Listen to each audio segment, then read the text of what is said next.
Καλησπέρα σας. Τι κάνετε, πώς είστε? Είδα σήμερα τον Ολυμπιακό. Είδα τον Ολυμπιακό τελείως στα αρχίδια του. Όταν λέμε τελείως στα αρχίδια του σήμερα ο Ολυμπιακός, πραγματικά. Δηλαδή, να που πέρασα στα αρχίδια μου. Δεν πάει να μου βάλεις 3 γκολ στα αρχίδια που πέρασα. Είναι ξέρεις αυτή η douchebag που και καλά ας πούμε, δεν διαβάζουν, αλλά περνάνε, ας πούμε. Περνάνε με βάση, για παράδειγμα. Αυτό το πράγμα ήταν ο Ολυμπιακός σήμερα. Ήταν ο douchebag που δεν διάβασε καθόλου και παίρνει μια βάση για να περάσει. Μια βάση. Μια κάτω από τη βάση και για να περάσει. Λόγω, ας πούμε. Καταλαβαίνεις τι εννοώ τώρα. Τέλος πάντων. Λοιπόν, κύριε προπονητά και κύριοι διοίκηση κτλ. Δεν με νοιάζει ποιος φταίει και δεν με νοιάζει ποιος δεν φταίει. Πρώτον, έχεις έναν ΑΠΟΕΛ. Ο ΑΠΟΕΛ, σαν ομάδα, και το έχετε δει σε όλα τα παιχνίδια που έχει παίξει και στο παρελθόν με τον Ολυμπιακό και με τον Παναθηναϊκό κτλ. Είναι μια ομάδα αυτές από τις εύκολες, εντάξει δεν είναι εύκολες, μέτριες ομάδες που μπορεί να σου κάνουν τη ζημιά. Αλλά βλέπεις. Αλλά ξέρεις ότι αυτή η ομάδα έχει αυτό το σύστημα. Κάθεται πίσω και κάνει αντεπίθεση και μετά πιέζει γρήγορα. Άμα δηλαδή εσύ είσαι πίσω και ας πούμε δεν προχωράς, πιέζει για να κλεισοκλέψει την μπάλα και να κάνει αντεπίθεση. Τι πρέπει να κάνεις? Πρέπει δηλαδή να κάνεις το 4-3-3, δηλαδή να είσαι ανοιχτός και να κάνεις δηλαδή στενή και να κάνεις όλη επίθεση? Όχι, πρέπει να κάνεις σκληρή άμυνα και εσύ. Ώστε να πούνε λίγα γκολ και να μην φας γκολ. Και να βάλεις ένα γκολ με κεφαλιά για παράδειγμα. Στο λέω εγώ τώρα. Μπορεί και να βάλει και από ΑΠΟΕΛ. Εντάξει, που ξέρεις, πάλι. Μπορεί να παίξαμε καλά, ας πούμε, να κάναμε το 4-4-2, να παίζαμε καλά, ας πούμε, να κάναμε ευθύνες κτλ. Και να είμαστε άτυχοι. Όχι, το δέχομαι αυτό. Να είμαστε άτυχοι και να μην βάλουμε γκολ. Το δέχομαι. Αλλά όχι όμως να κάνεις κάτι σούτ εκεί πέρα, πας και μπει το γκολ, δηλαδή τυχαία, να μην υπάρξει συνεργασία, να χάνουμε την μπάλα εύκολα, να έχουμε την πιο αργή άμυνα του κόσμου μέχρι να γυρίσει, να έχουμε και έναν τερματοφύλακα να πάνε. Έχουμε και αυτό το θέμα. Δεν είναι μόνο. Δηλαδή στην Ολυμπιακό είχαμε μια ωραία ομάδα από την εποχή Ρομπέρτο, με Κασάμι και τα λοιπά, ακόμα και με Βάις, έτσι λέγονται αυτός. Ναι, και με άλλους που παίζαμε, για παράδειγμα, μια Paris Saint-Germain και την νικάγαμε για παράδειγμα. Την νικάγαμε, χάσαμε. Όχι, χάσαμε 2-1, αλλά πάντως παίζαμε καλά. Αυτό ήθελα να πω. Ένα Μιραλάς είχαμε. Τώρα τι έχουμε? Μας έμεινε ένα Σιντέγερ. Εντάξει, δεν είναι κακός δηλαδή παίκτης, δεν αντιλέγω, αλλά δεν είναι ας πούμε του Ολυμπιακού, είναι μέτριος. Ένας Σιντέγε, ένας Ελεηνούση, ένας Φουρτούνης που κάνει τα δικά του και κάνει κάτι στον αέρα. Εννοείται ο αγαπημένος μας Μποτία, το ξεχνάμε αυτόν όχι. Ο Ντελαμπέλα, καλά, ωραίο φρούτο. Πουκιά και συγχώριο είναι ο Κακομοίρη, πουκιά και συγχώριο, δεν υπάρχει. Ο Ντελαμπέλα, ο Ντακώστα και ο Φιγκέιρας είναι τα διαμάντια του Ολυμπιακού για πολύ σκίσιμο. Δηλαδή εννοώ για χαστούκια, να πάρουν μπρος. Και έπρεπε να φάει ο Ντακώστα κόκκινη κάρτα σε ένα σημείο που, δηλαδή βασικά κίτρινη κάρτα για να γίνει κόκκινη, γιατί είχε άλλη μια κίτρινη κάρτα που κάνει συνεχώς τάκλιν. Ναι, έπρεπε να είμαστε με 10 παίχτες. Και να γινόταν ακόμα χειρότερα το μάτι, να γινόταν πιο εφιάλτης. Θα τρώγαμε 3 γκολ, μη σου πω και 4, έτσι όπως παίζαμε. Που βάζει μετά θυμήθηκε από καιρό μαλάκας ο προπονητής μας στον δικό μας τον Ντομίνγκες. Πού το θυμήθηκες ρε μεγάλε? Πού το θυμήθηκες ρε μεγάλε? Μπράβο, συγχαρητήρια. Ρε μας βουλεύεις ρε μας τώρα, σοβαρά τώρα. Μας βουλεύεις στα μούτρα μας. Πάντως ο Ολυμπιακός ήταν αυτός ο douchebag, στα αρχίδια μου όλα πέρασα και δεν με νοιάζει κανένα να χάσω. Στα παπάγια μου. Αυτό το πράγμα. Δεν κάνω καθόλου πλάκα. Αυτός ήταν ο Ολυμπιακός σήμερα, σοβαρά. Θα μου πεις μα πάλι, είναι ένα παιχνίδι. Και η ωραία δικαιολογία του Γέρι είναι ένα. Το πρωτάθλημά μας δεν είναι ποιοτικό, γι' αυτό παίξαμε χάλια σήμερα.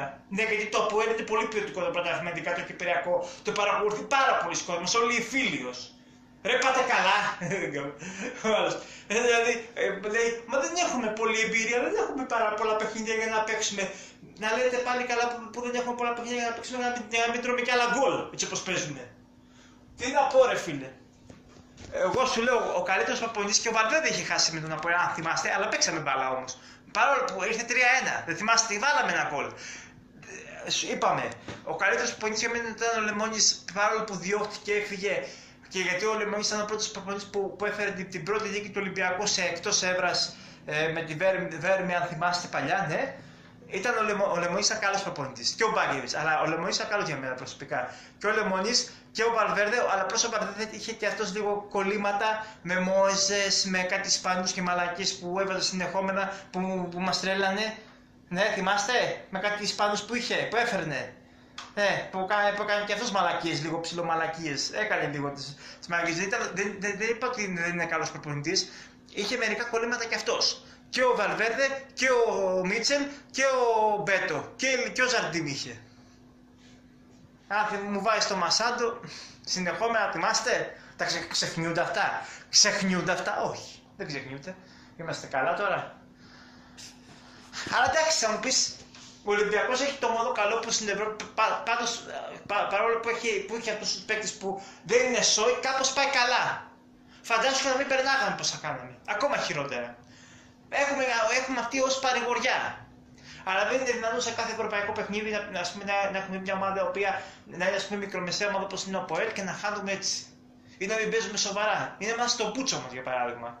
Αυτό για μένα είναι μεγάλο σφάλμα. Και ποιος λέει γι' αυτό, ποιος δίνει αυτή τη φιλοσοφία, αυτή την πώς να το πω, τη διάβγεια, να το πω έτσι. Απλά ο προπονητής. Γιατί ο προπονητής είναι την ομάδα. Ναι, με θετικοί παίκτες που μπορεί και η φυσική του κατάσταση να μην είναι καλή και κάτι να συμβαίνει.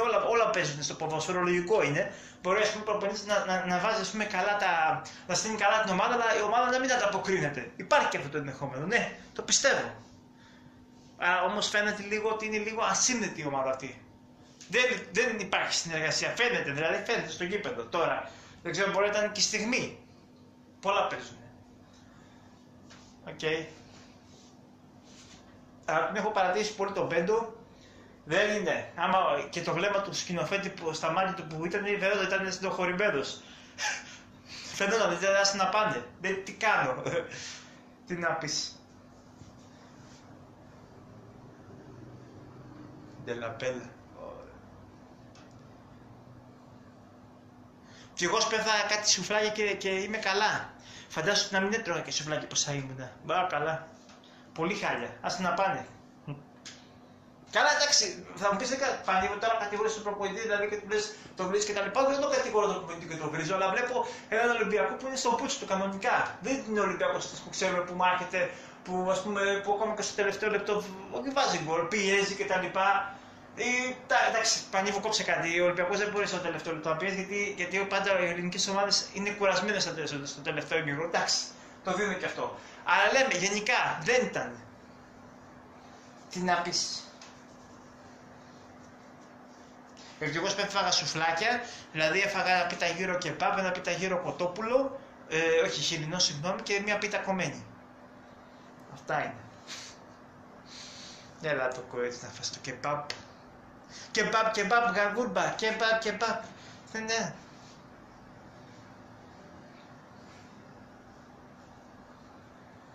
Και ο Μίτσελ, θα πω καμένους παίκτες που έχει κάψει ο Ολυμπιακός και που ήταν καλοί, δηλαδή αλλά τους έκαψε λόγω και καλά, είτε και λόγω και τα μίντια και τα λοιπά, αλλά και λόγω προπονητών.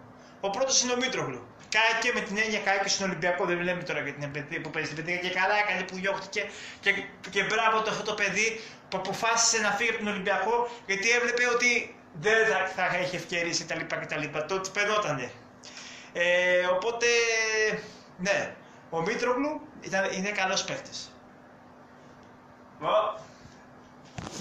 Εντάξει, στις αρχές δεν ήταν καλός, αλλά μετά όσο βελτιωτούσε στο Ολυμπιακό, γιατί ήταν και ο Ολυμπιακός το βρίσκεται από την Ολυμπιακή, δεν αντιλέγω ότι κάνει και τα λοιπά, υπήρχε κάπως μια βοήθεια, αλλά μετά όμως τον υποτιμούσαν λίγο μερικές φορές, δηλαδή δεν τον βάζανε.